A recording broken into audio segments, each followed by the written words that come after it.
I think we have two more classes, this one and next week. Next week, we'll talk about a little bit, some topics about working with employees. I know most of you have a small operation, but it's important sometimes you think about your husband or your child or your children to help you, or you want to expand, as I think I don't recall who wanted to expand. And there's some basic information that I will share about on working with employees. But today we're going to talk about retirement plans. If you don't have any questions or any comments regarding past classes, I will start. And I need to make a disclosure that I am not a certified financial planner. I'm just an instructor, and this class is for the purpose of instruction, education. But if you have any questions, you have to contact your financial advisor or your tax advisor to make the right decisions. So this is going to be an overview of some of the things that I know in my professional experience, and I hope I'm sure most of you also know most of the things that we're going to talk about today. So retirement plans. I always start with the definitions of what is qualified and what is non-qualified, and this is some terminology that that financial planners use. What is qualified and what is not qualified. So qualified is that you can buy. You can put your money into this retirement plan before taxes. That's pretty much what the qualified is. That means that the IRS allows you to put money before you are taxed. What happens is right now, or in your life of productivity, you have probably have more income, so your tax bracket is higher, and you put your money away so you don't pay taxes. It helps you with your taxes. You don't pay the taxes at that moment, but when you withdraw the money, you pay the taxes. So that's pretty much what the qualified means, and we're going to talk more about this. The non-qualified is it is a program that you put money on your retirement, but it's money that was already taxed. That means that you can withdraw that money anytime, and you're not going to be taxed because you already pay taxes on that money. You're going to pay taxes on the gains, but not on the money that you invest. So going back, to the qualified and the non-qualified, the pre-tax basically is before is issued. Before before the retirement, before your paycheck is issued and is taxed, and after taxes, after you receive the check, it was taxed. So the money that you receive is taxed. Pretty much it's on payroll. Most of the benefits that you have if you work if you are involved in a company that helps you with that with your retirement plan, your money is pre-tax or after tax. So let's say, for example, you receive a W-2, you have your paycheck of $1,000, and you are in a bracket of 13%. I'm just making an hypothesis here, or an estimation. That means that you want to put $200 into your retirement account on your pre-tax, on your qualified or the qualified program. And we're going to go about what are the qualified programs. So you're going to put $200 in your retirement, and $800 are going to be taxed. So you're going to be taxed $800 times 13%. So you're going to be taxed $104. So your net pay is going to be the 800 minus the 104, which is your tax. You're going to get your net pay of $696, but you're going to put money $200 in your retirement account, and you walk away with $696 net pay. When it's after tax, this same $1,000, you're going to be taxed for 13%. The money is not going to be put into your retirement plan. So you're going to receive the full amount of your money, the full amount of your paycheck for 13% times the 13%. So you're going to receive a net pay of $870. $870. Out of this $870, you say, I'm going to put $200 in my retirement plan. Once you put those $200 in your retirement plan, pretty much your $870 minus your $200 on the retirement plan, you ended up with $670. In this exercise, your net pay is $1 difference. So it's pretty much the same thing. The benefit is that in your pre-tax, you don't spend the money. Sometimes when you have it after tax, those $200 are at your disposable income. That's why they call it disposable income, because you have the disposition of the money to buy whatever. You can go for dinner, you can make a trip, you can do other things with this money, and you don't put it in your retirement plan. It works either way. Every person have different needs. Every person, probably you have a child that needs special care, or a parent that needs special care, or you are in the desire to travel and explore more. Every person has different goals, different plans, and that's whatever works for you is what matters, right? And whatever matters, but the purpose is just to know how to understand how it works and what are the benefits that are out there. So this is the difference. The qualified, it is a program that you pay before you're taxed. And in that sense, you don't receive this money, it goes directly into your retirement account.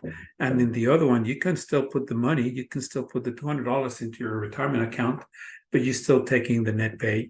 Your disposable income is about the same. In this one, I would say it's not forced, but you are constrained by the program in which you opt into with your employer. And in the other one, you need to be forced into have the emphasis in your savings or in your discipline to put the money into work. Now, when it is pre-tax, it happens very common that people start putting the money into their retirement account, and then suddenly something in life, always something happens in life, an accident, a death, a disease, an illness, an opportunity to buy a house, a lawsuit, whatever. Something happens that you need to use that money. You need to use the money. And many people say, well, I need to use it from somewhere. If you use it from your retirement before you are 59 and a half, you need to pay a penalty. You pay a penalty. And in addition to that penalty, you are taxed when that money is withdrawn at whatever tax bracket you are at that age. When it is an after tax, there's no penalty.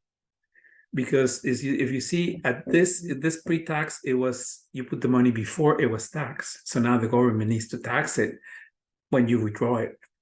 But in this one, because it was pre-tax, it was after tax, after you already pay your taxes, this money was from your disposable income after your taxes, then there's no penalty.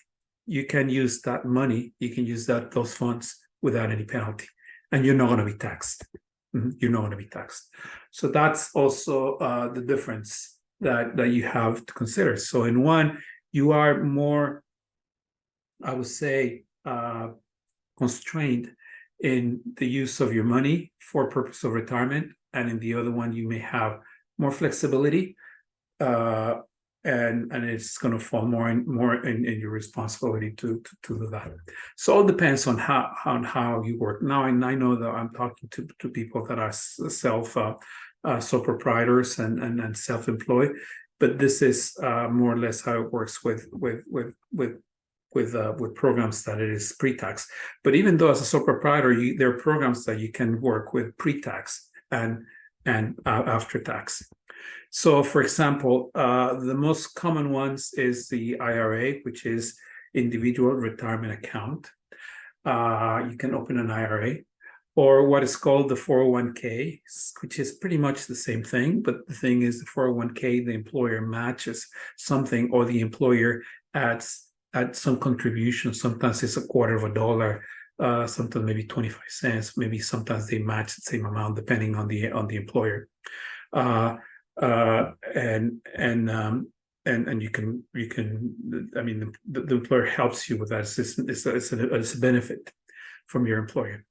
And the after tax is the what is called the Roth IRA, which is the Roth individual retirement account. And there are others that are, for example, for educational purposes, which is called they call the prepaid tuition, or sections 5 to 9, where you can put money. It's not for your retirement plan, but it's for the education of your children, that you put after tax. So this is on the level of the consumer, right? This is people that are, we are consumers. Now, from the business owner, we're going to talk about, well, I am a business owner and I mean, if you have your salary, you become part of this consumer category. But if you are living on if your gains or your business profits are your income, like in an LLC or probably a sole proprietor, then what options do I have? Well, as a business owner, you have several options. One is what is called the SEP, which is the Simplified Employee Pension. The Simplified Employee Pension is basically you're matching your contributions. The employer matches the contributions up to 25% of your employee salaries. And the employee need to work for 3 of the past 5 years. Now, because these are benefits that you as a business owner can use on your own, these have to be, in a sense, shared with your employees. If you have employees, you have to share, because it will be considered like discrimination, right? Why you and not the employees? You have to make sure that it's available for your employees. So many times, if you don't have any employee, you can use it. You use your Simplified Employee Pension program, and it's because you're the only employee, right? So you can do a Simplified Employee Pension. But if you have an employee, you have to offer it. But at the same time, the employee has to have worked with you at least 3 of the past 5 years. So there's some I would say limitations. Not just an employee that just started right away. You can offer that, so it has to work with a certain period of time. But if the employee has worked with you more than 5 years, and you decide to do the Simplified Employee Pension program, you have to offer it to your employee too. There's another one that it is for, which is pretty much the same. It's the same concept. It's just the terminology, and depending on what firm, what broker do you use to do your retirement plans, they may have different names. They know them. They know them, and they will tell you, it's a SEP or a simple, which is the same thing. It's a savings incentive match plus for employees, which is if you have less than 100 employees. So in your case, most of your will be saving incentive match plans for employees. It will be the one that you will use instead of the SEP. The problems are pretty much similar. The other one is the KeyHope plan. The KeyHope plan is the same thing. This is for professional practices who file with the Schedule C and gross profit. For example, an attorney or an architect or an accountant that have their own firms. You have your own program as a childcare provider. You can have your KeyHope plan, which it is, it's professional practices who file with the Schedule C. If you file with the Schedule C, your taxes, pretty much you can have the KeyHope plan. They are practically the same opportunity for you to put money aside before it can be taxed. All these programs are pre-tax. But in some of them, if you have employees, you have to offer it to them. If you have more than 100 employees or you have less than 100 employees, if the employees have worked certain hours, they need to work certain hours. If they're part-time or they're full-time, there's some rules on those that your tax advisor can give you the information. And then at the same time, it's also the self-employed 401k, which is pretty much the same as the Keyhawk plan or the Simplified Employee Pension Plan. Pretty much is you put as a self-employed, you don't need to have enough full-time employees, and you can offer it to you and your spouse, and also you can offer it to part-time employees if you have part-time employees, and it's pretty much accessible to all type of commercial entities. Pretty much you have your own 401k. You have your 401k. So that's a good. All these programs, the way they work. Let's say, for example, in your business, you want to make. You have $10,000, right, for potential tax liability, for potential income to be taxable. So you can say, well, if I open a self-employed account, you're going to help. There are two things that are going to happen. You're going to use that money that it was going to be taxable because it's as an income. You can take that money instead of $10,000. You can put $5,000 into your retirement plan. So now your business is going to be taxed for $5,000, and at the same time, that money is becoming part of your retirement. I don't know if that makes sense on what I said, but it is important that if you foresee that you're going to have some at the end of the year, you're going to have some taxable income, some profits that are going to be taxable. You may consider that opportunity to use to lower that income by put money on your retirement plan. So you have benefits. You're going to pay less taxes because you're going to reduce your income as adding another benefit to you by putting money into your retirement plan. Then there are others that other retirement plan, like money purchase plans, like pensions, in which the employer must contribute. You have to contribute. If you give the opportunity to do some pensions for your employees, you have to contribute, and at the same time, the employee has to contribute. So there are more regulations in which both parties need to contribute in order to have the opportunity for them to build the retirement plan for the employers. So in all these plans, you may not discriminate. That means that if you have employees, you have to offer it to your employees. If you don't have employees, yeah, you can. Of course, you can. I mean, there's no one you're discriminating against. But if you have employees, you have to make sure that it's available to them. But each one of them have different rules. But you can talk to your financial advisor. So continuing with the pre-tax and the pre-tax, as I said, there are some rules. The limits contributions for 2023 are. I mean, you cannot. It's not that you can put a lot of money into your retirement account. You have some limitations. You have some limits, and the limits are going to change in 2024. I mean, I think they're going to make the announcement, or already made the announcement that the limits are going to change in 2024. But you can check with your tax advisor or your financial planner. So, for example, for the IRA, you can put up to $6,000, $6,500 if you are all over. I mean, if you are over age of 50, but you can put 7,500 if you are under 50. So the younger you are, you can put more. The older you are, you can put less. The same thing with the 401k. When you are younger, you can put up to $22,000. When you're older, you can put only $7,500. The simple is the same thing. You can put up to $15,000 or up to $3,500 if you are over 50.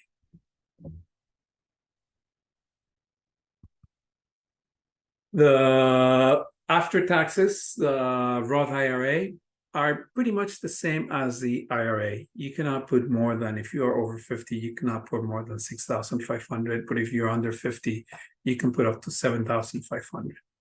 I mean, there's some limitations in what you can put in your retirement plan. And as I said before, when you are pre-tax, you have the penalty of 10% plus whatever the tax is, but you need to be at 59.5. Once you're 59.5, you can use this money and whatever you need to use. You don't get the penalty, but you're going to be taxed at the age of, at whatever tax bracket you are when you're 59.5. And then at the same time, the government asks us to do require mandatory distributions. That means that you cannot hold the money forever. You have to distribute it. You have to do, you are required to use some money once you reach 70 years and a half. So pretty much you can grow your retirement account up to when you're up to 70 years old, 70 years and a half. After 70 years and a half, you're required to withdraw money from your account. And that money is going to be taxed when you are 70 and a half. You're going to be penalized if you used it before, but you're going to be taxed on both ages, even when you're younger or you're older. If you withdraw the money, it's going to be taxed because you're using it after pre-tax.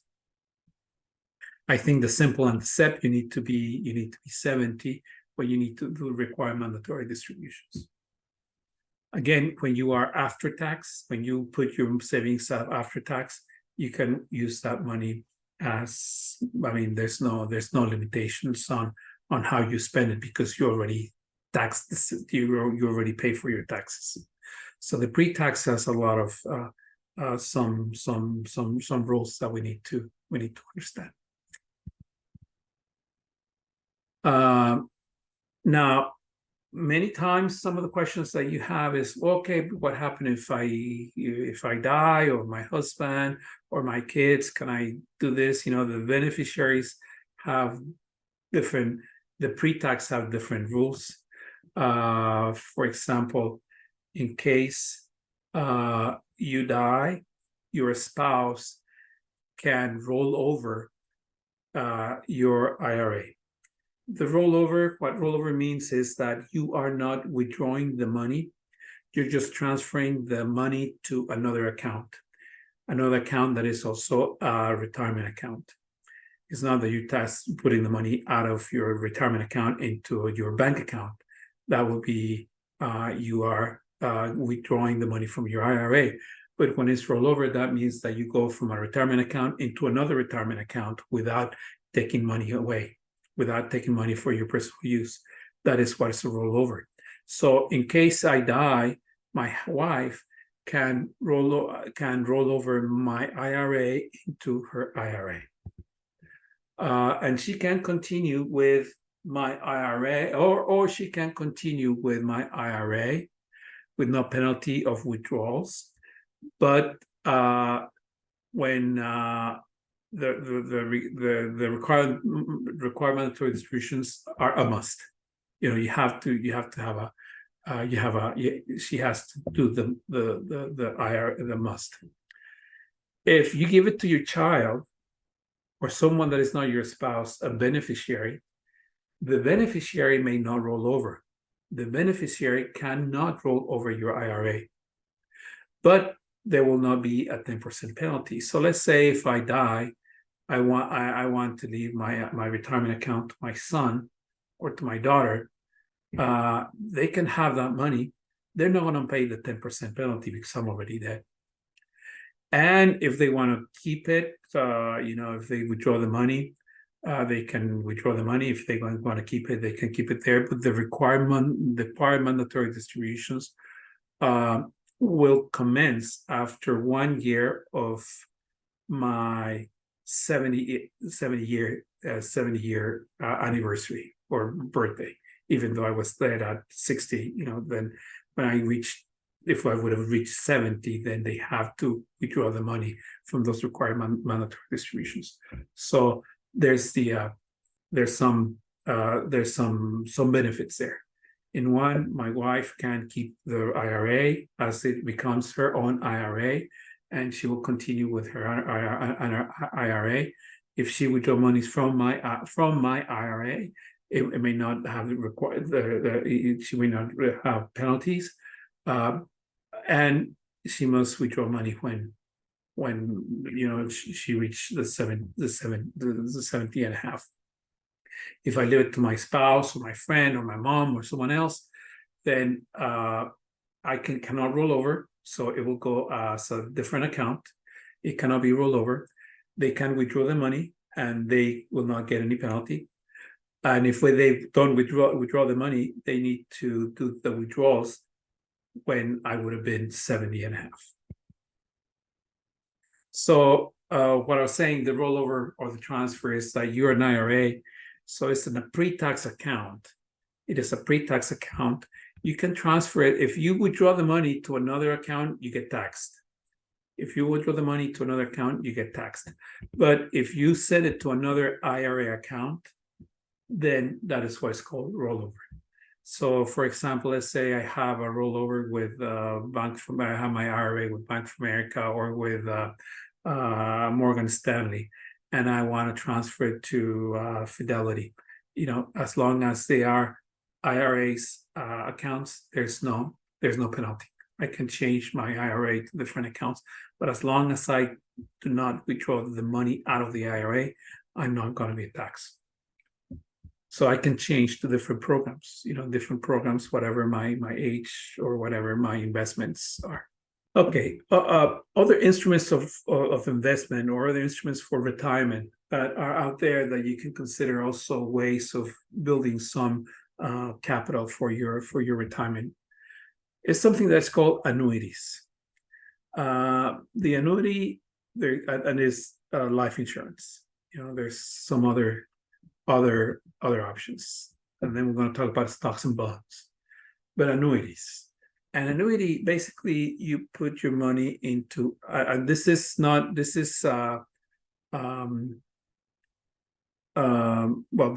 that you can work with your broker or with your financial advisor. So you open an account, and the account in time is going to earn money. But then there's going to be, in time, you're going to have distribution. It's like opening a bank account, and you put money every year. And then when you reach 60, you want to make distribution, and you start using that money out of your savings. So it's money that you put money in your savings, and you start building money in time. And then at a certain age, then you start using that money until it's depleted. Mm-hmm. So there's what is called immediate annuity. Basically, you win the lotto and you put, $1 million in the bank account, and says, okay, I want this million to pay me for the next 25 years or the next 30 years or the next 15 years. Or you can make the calculation to make $500 a month and until it depletes. You have different options. You can say, I want to withdraw up to this much money every month until it depletes, or I want it to be last until I reach 90. And then they made the distribution, the calculation, and say, okay, you have $1,000 until you reach 90, and you're 80 now, so you're going to have only maybe 10 years, $100 every year. You can withdraw. So that's the immediate annuity. You put the lump sum, and after that lump sum, you can deduct it. There's what is called the deferred and the fixed annuity. The deferred annuity and the fixed annuity is the deferred annuity basically means that you start building your momentum, putting money aside every year, every month. You put money into your annuity until there's a point in which you say, okay, I want to withdraw the money, and it's going to be fixed. What I said is fixed. That means that amount is going to be fixed until it's depleted. That's the fixed annuity. The variable annuity is the one that, as I put money in time, I can put a little bit here, a little bit there. I mean, because there's some annuities, the banks will say, no, if you're on an annuity, you just put $100 every month, and that's fixed. And then when you retire, it's going to be $100. The variable annuity, it will put the money into some saving, into some stocks, and probably the variable annuity is going to grow or drop depending on the value of the stocks.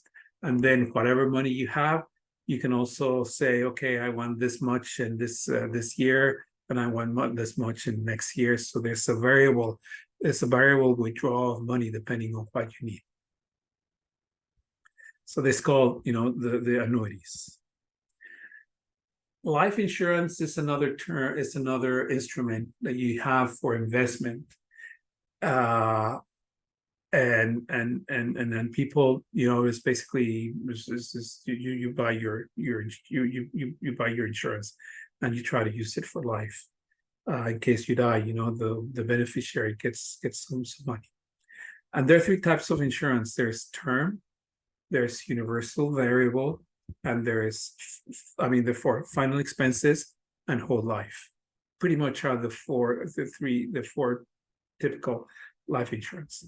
The term is very tricky because it is for a fixed rate and for a term. That's why it's called term.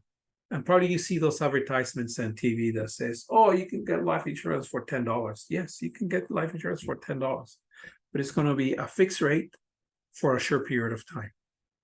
So they're going to say, okay, you're going to pay $10 for 10 years, or $20 for 20 years, or $30 for 30 years. But as your life expectancy, as you get older, your life expectancy is less. So you're not going to be able to buy an insurance, term insurance after a certain age. And even if you buy that term insurance at a certain age, it's going to be for a certain amount of time. So for example, when you're 40, you can buy probably the 20-year life insurance, the term. When you're 50, they're probably not going to insure you for more than 10 years. And where you're 60, probably because you get closer to death, they're not going to insure you for 20 years because they know that probably you're going to die in the next 5 years. So the key is that if you don't die, you don't use it. But you pay for 10 years that monthly fee. Or you pay for those 20 years that monthly fee. Or you pay for those 30 years that monthly fee. So basically, it's like a gamble. You're going to buy your term insurance, and if I die, I win. And if I don't die, they win. It is recommended, for example, for businesses that if you're a business owner and you're going to be in business and you got a loan, personal loan, and you put your assets and you took your assets, you put your house and your car, and you have a risk that if you die, your wife is not going to be covered, then you can buy a term insurance of 20 years. But when you sell your business, you can eliminate the term insurance, but at least you protect your assets. It's a practical commercial business purpose, or for certain things that are going to be time sensitive. Otherwise, just make the calculation. Is it worth it to put $20 in life insurance for 20 years, or put it into annuities, or put it in your retirement plan? Those are options. The universal or variable insurance, it is also an instrument in which they capitalize on a variable rate on the life expectancy and the cost of insurance. So all these three components together, they can look to you like a viable offer, but eventually become something that it is not practical. But the same thing in the term insurance, probably the insurance company will say, so yes, we can renew you your term insurance. And they renew your term insurance after 30 years, and they say in the next year you're going to pay this much, and then the next year it's going to pay more. So they keep increasing your rate, because the older you get, the more probably you're going to die, and it's going to be up. The insurance outprices you, and then you end up losing money. The universal, in these three combinations, the variable rate, the life expectancy, and the cost of insurance, they combine in a way that at the beginning, you can have a nice rate because it's a variable rate. You can get an insurance for $2 million if you only pay $50 a month. Great. You pay $50 a month, and every month you start paying your $50 a month. What happens is the company puts your money into the stock market or into an investment account, and it's going to buy the rate's is going to be variable. You can put money also. Sometimes they say, oh yes, you can buy that for 25. But then if you want to put $100, you can put $100. If you want to put $1,000, you can put $1,000. But you can keep it your life insurance, and it's going to be a variable rate. So that means you can put money every month depending on how you need your investment, right? But they sign you up for a flat rate of maybe 25 for 30 years. And they're going to say, well, your accumulation of this money is going to grow with time, right? But at the same time, as you put this money on the investments, your accumulation is going to increase. But then there's something that you have to pay attention when you buy this insurance is, what is the cost of insurance? To insure you as you're getting older, there's a cost. The insurance company put a cost on you because you're the one who's going to die. That's the risk that the insurance company is having on you. So they're going to put a price on you. So your cost of insurance, the older you get, the cost of insurance increases more and more and more and more. So there's going to be a point in which even the accumulation of your life insurance is not going to be enough to pay your cost of insurance. And that's the point of this gap of unaffordability, in which your cost of insurance is higher and your variable rate, even though it's variable, your accumulation is being used to pay for your insurance. You can continue making the minimum payments, but then the value of your insurance is being depleted by your cost of insurance, by your life expense, by your cost of insurance, which increases as your life expectancy decreases. So then, once you get a notification that the insurance company tells you, oh, you need to pay $5,000, you need to pay $6,000, you need to pay $600 in order to continue to keep your insurance. And it says, why? Well, because your cost of insurance was higher, and your benefits or your accumulation account was depleted in order to pay all this money, all this time, all this gap of insurability. We've been using it to pay for your insurance. So it's just something that you have to be attentive when you buy this insurance. This insurance that they tell you, oh, by the end of, if you die, you're going to make this much money, you're going to have $200,000. But yes, and it's variable. You can continue to pay $25 or $50 a month, but then your cost of insurance is depleting your accumulation account, and then you ended up without insurance, or you ended up paying the insurance company for money, and then you end up without insurance. So it's something that you have to be concerned and consider. The final expenses, as it is just for funeral expenses. You can buy, if you have insurance for funeral expenses, and you can make payments as you go, and that will help your family when they need to bury you or cremate you. And the whole life, it is a straight line fix for 100 years. And it's good when it's the younger, the better. When you're younger, the better, because you can put your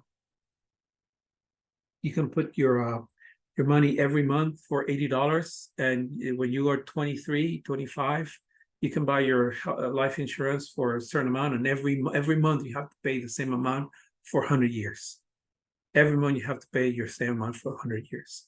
So 90 years from today, or 80 years from today, $80 from today, I'm gonna be probably cents for when I'm 80. So you will continue with your payment of your life insurance. And then if you don't die at the 100 years, they give you the money back. If you don't die at 100, they give you your money back. You're not insured anymore, so they have to give you your money back. So the insurance is like a bet with the insurance company. If you die, it's a great instrument for your family. If you don't die, it's a good instrument for the insurance company within the terms of the insurance. Okay, there are other instruments that you can invest in your retirement plan. And for this, is the stock, could be a bond, could be cash, or could be the combination of stock and bond, or maybe stock, which will be money market account. So I'm going to talk about the stocks, and probably you already know about this. The stocks are, it is in the stock, you have ownership of the company. You have some ownership. The company sells stock, basically a stock or it's a stock. You have ownership. When you buy a bond, you purchase a debt. And then cash is cash. And then when you can combine, either buy stocks or you can buy bonds, you can do mutual funds. We'll kind of talk a little bit about each of these in the next. So, in the section of mutual funds, there's also an instrument that is called money market account. So we're going to cover a little bit of all these areas. So let's start with the stock. The stock is a corporation. Corporation is Corporation C or Corporation S, as they can sell stock. What it means is the stock is a way to capitalize your company in a very rapid, intensive way. So when you incorporate your company, you probably say, I want 5 million stocks, a par value of 1 cent, right? So you own 5 million stocks. When you go public or when you sell your stock, you can say, okay, let's sell it at $25 per stock. That means that each stock is going to be sold for $25. If you have 5 million of those stocks and you sell them all, you're going to make $125 million when you sell your stock. That's what happens with Tesla, with Boeing, with Nike, with Apple, with Microsoft, with all these public companies. Pretty much that's how they capitalize themselves. They sell their stock and they make millions in one day. So when you buy your stock, let's say you buy a stock from a company at $25, and in the market, after the market, because once it's sold public, then you cannot buy it anymore. You just buy it outside the market. In the market, the valuation of that stock is $75, so that means you make $50. And yes, we probably stories. Maybe you have stories with yourself that you bought a stock of Procter & Gamble when it was $25, and now it's like $300. So you make that difference. Or the case of Tesla, or the case of Google, or the case of all these companies. A lot of people make a lot of money just buying the stocks, because now the stock has been splitted, or it's worth $1,000 when you bought it at 25. So you made $975 in one stock. And if you buy 10 stocks, then you made $9,000, and so on. But what happens if the stock drops to 4? When the stock drops to 4, then you lose $20. And yes, that's the story of many people that lose money in the market. And that's the story of the 2018, and that's the story of the 1927, and that's the story of all the market crashes, right? That people get greedy and they lose their money.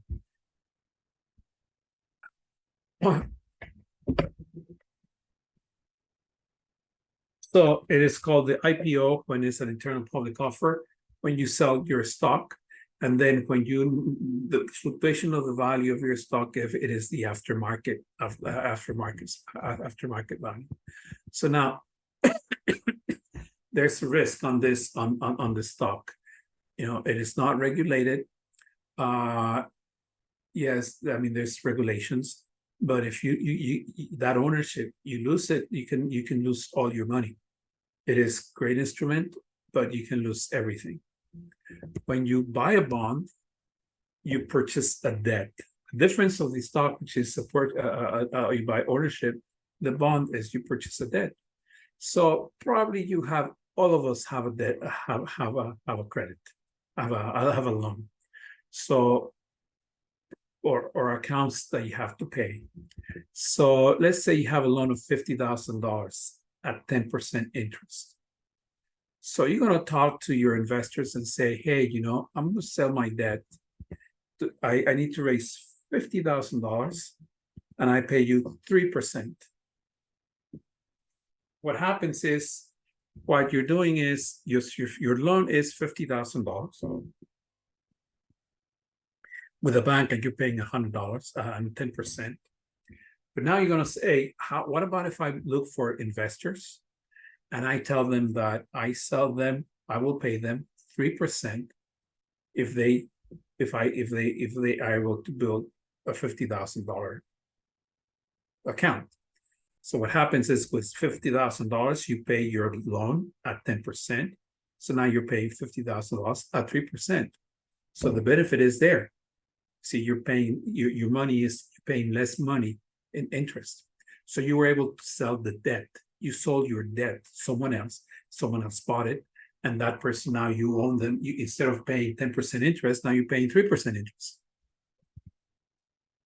So in time, it works a little different than the stock, because if you sold if I bought my ownership at 3%, and in time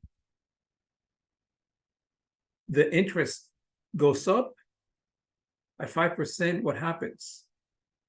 I lost money because I bought it at 3%. Right? So I lost 2%. But in time, if the interest drops, then I make money because I make 1%.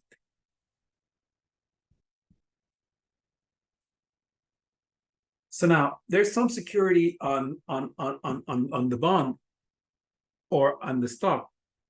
In the stock, if the company collapses, your money collapses. I lose everything. If the company and the bond collapses because I'm buying a debt, the creditors are paid first. By law, the creditors pay first. So I have more chances that eventually I'm going to be able to get my money back when I buy a bond, because I am a creditor. In this one, I have ownership. In this one, I'm a creditor. I'm lending my money to this company.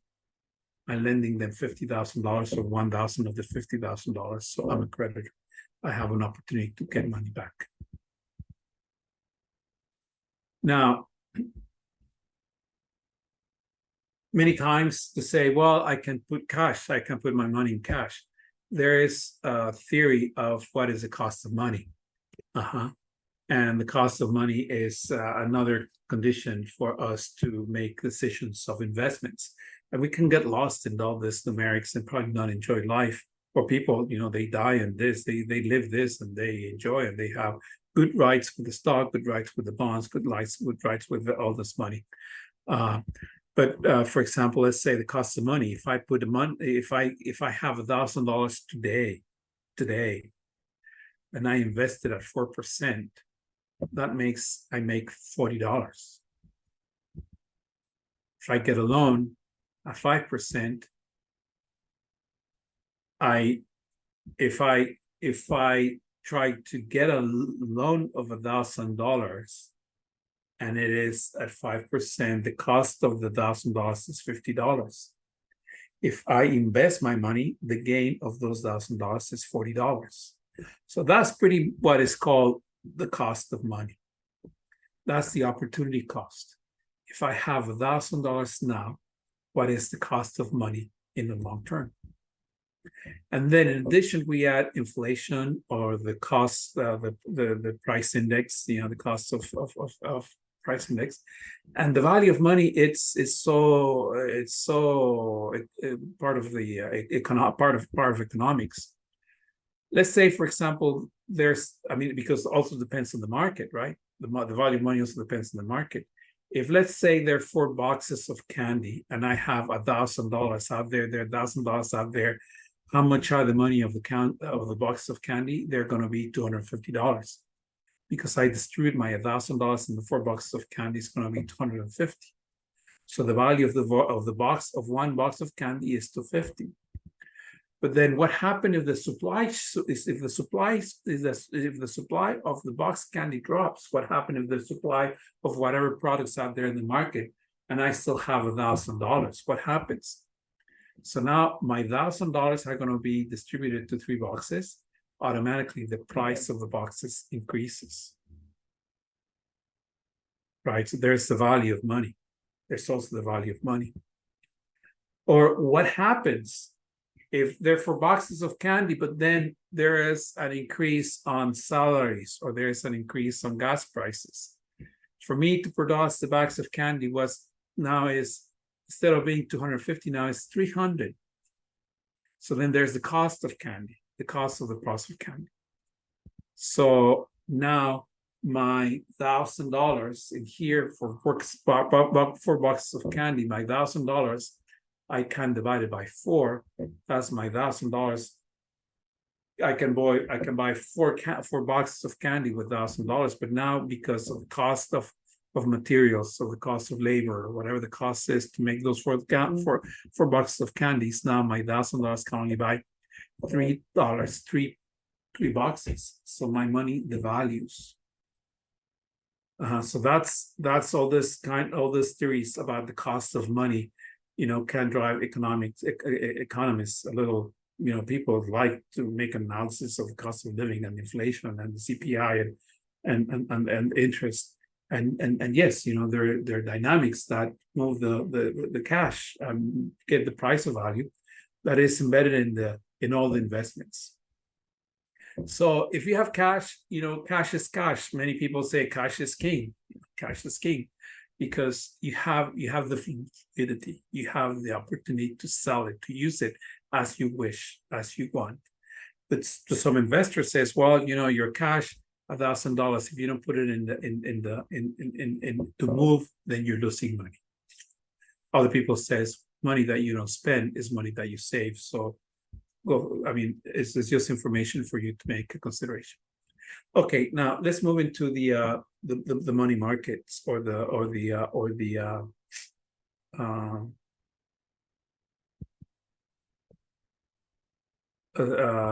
mutual funds. The mutual funds are full of companies. You can buy the stock for each company if you want. You can go to E-Trade, or you can go to Morgan Stanley, and you can buy one stock for each company, or you can buy specific bonds, or you can buy certain things. But they're full of companies that you buy the mutual fund. So the mutual fund is pretty much most of your retirement plans are mutual funds, right? Your IRA or your investment is going to be a mutual fund. The mutual fund pretty much is a pool of companies. So it is a pool of companies that they buy, for example, technology, and everything is in technology, or they buy communications and everything is in communications. So they buy mining, everything that's related to mining. They buy sports. If they buy sports, they buy Wilson, or they buy Reebok, or they buy Nike. So they buy different companies that can help you navigate the fluctuations of the market. So there's a risk, and your investor is going to ask you, what's the risk of your investment? And the more stocks you buy, the more risk you have. The more bonds you have, the less risk you have. So the stock is more risky than the bond. So you can be aggressive, or you can be conservative in your investment. And you can make 90% stock and 10% bond, or you can make the other way around. You can make 1% stock, 90% bond, or somewhere in the middle. You can be somewhere in the middle in your investment plan. And these are the questions they're going to ask you when you buy your IRA, or when you buy your 401k, or you buy any of the pre-tax or after-tax investments, because they want to know how aggressive you want to be in this, because they're instruments. That's how they make the money. They invest your money in the market. And that's how your money builds into the retirement. And that's why there are many restrictions that if you withdraw it early, then you're not letting buy you don't let the money work. Sometimes government use your bonds to buy bonds and to buy and the cities they to build a high school or to build a concert hall or whatever. So they're going to ask you what kind of risk do you have, the risk averse. So, and if you're going to have a mutual fund, if you're going to buy a stock, you're going to buy a month, the purpose is to have a long-term investment purposes, that you're not going to use your money in 10 years, more than 10 years. If you can think of your money that you're going to use it in 10 years, that's a good approach. But if you think you're going to use the money right away, probably none of this is recommended because there's so many fluctuations that you can lose your money next year. So the purpose of the long term is a long-term instrument. They're a long-term instrument because in the long term, you have the chances that it's going to grow. If not, and it's nothing guaranteed. You can lose your money. Then the money market is something that you can. The money market is a little different than a mutual fund. The money market is something that you can buy. You can invest in these companies, but they give you some interest, not a lot of interest. Sometimes it's good. It could be a CD, and you can sell it right away. And you can. It's also flexible. Within 1 year, you can sell your money market. If you can leave it there, but if you're going to use it, you can use this. The money market is another instrument that you have. So these are some investments that you can use as a retirement plan, and some principles about your retirement plan. Now, there's always a risk. In every kind of investment, there is always a risk because you can lose all your money. So in order to protect the risk, it's called the Financial Industry Regulatory Authority. It's called FINRA. FINRA is a regulatory industry that regulates brokers, that regulates people, that sells you these items. There's a lot of fraud in this. If you go with the wrong person, you can lose your money. And you have read the news about people that, they told me that I was going to give my money and they gave money and they didn't buy the things. So there's a way for you to protect yourself and take the precautionary actions to prevent you from future fraud. So you can go on FINRA, you can go to their website, and there's a section for broker check. Broker check. The broker check basically pretty much it's just like checking the license of your if we check the license of the driver, we check the license of a plumber, over your accountant, or for your daycare provider. You have also checked the license of your broker, and the license tells you that this person at least took some training. That doesn't tell you about the moral structure of the person or the ethical structure of the person, but at least tells you that this person took a class. So I hope with this, many of you probably have already used all these components, but I just wanted to know if you have any comments or any questions. And again, I make a disclaimer that I am not a financial advisor. I am not a tax planner. I am not a broker. I'm just an instructor that I use these components to give you some overview of some instruments that are there for your return. Any questions? Hi, Gabe. It's Harvest. I have. I think I heard you say when you were talking about the 401k and employer matching that you don't have to match a percentage. You can match a specific amount. As an employer, I think you can determine your preferably it's a percentage, or you can determine an amount. But your employee is gonna put money in the retirement account, and it's up to you to talk to your 401k planner how much you want to participate, if you want to participate. Sometimes the companies don't participate at all. Okay. Thank you.